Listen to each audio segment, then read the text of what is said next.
A nasty virus is spreading around social media, but the target this time isn't your banking info, it's your likes.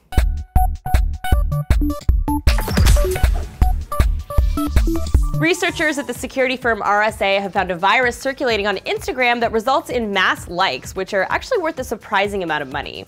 According to the researchers, the culprit is a modified form of the Zeus virus, a malicious virus with a long history of causing trouble. Also known as Z-bot, the virus has been associated with a certain type of banking fraud scheme, whereby the victim's computer is infected with malware, which steals their banking credentials. The account is then emptied and the money transferred first to mules and then back to the fraudulent organization running the scheme. Though the virus is commonly spread around through email, it's also re-emerged on Facebook in a scheme where fake profiles post bogus links on popular fan pages, which install malware on the machines of people that click on it. The diverse uses of the Zeus virus have made it one of the largest and longest-running malware families out there, but it's not just targeting banking. The virus can also steal login credentials to any website, and that info can be resold on the black market or used to bombard a specified profile with likes or follows for a price. How much does that kind of thing go for? Well, if you visit the digital goods section of a black market like Atlantis, you'll see plenty of vendors selling bundles of likes and follows on Instagram or other popular social networks. One advertises a guaranteed 500 Instagram followers for about 14 bucks. Another selling 10,000 likes for $106.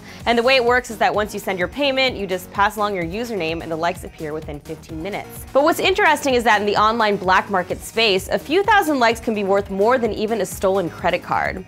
I saw credit card dumps, which are basically all the info for an individual or business account, going for just 90 bucks a pop. I also saw a listing for what the vendor claimed was Snoop Dogg's checking account, said to contain $440,004 plus a priceless quantity of gangster cred, to paraphrase. But no one's bit the bait yet. As for likes though, you might be wondering who buys this stuff. Well, any organization or brand with an interest in seeming popular, because when you think about it, there isn't a ton of risk involved in terms of being accused of fraud.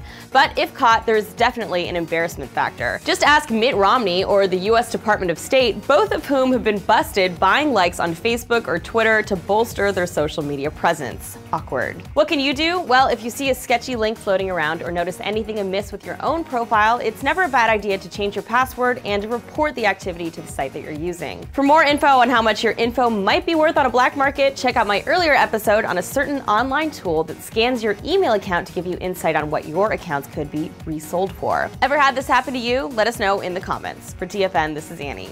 And on today's Tech Assassin Reloaded, Richard Ryan takes aim at some alcohol bottles with the NHTSA. Click the link to the left.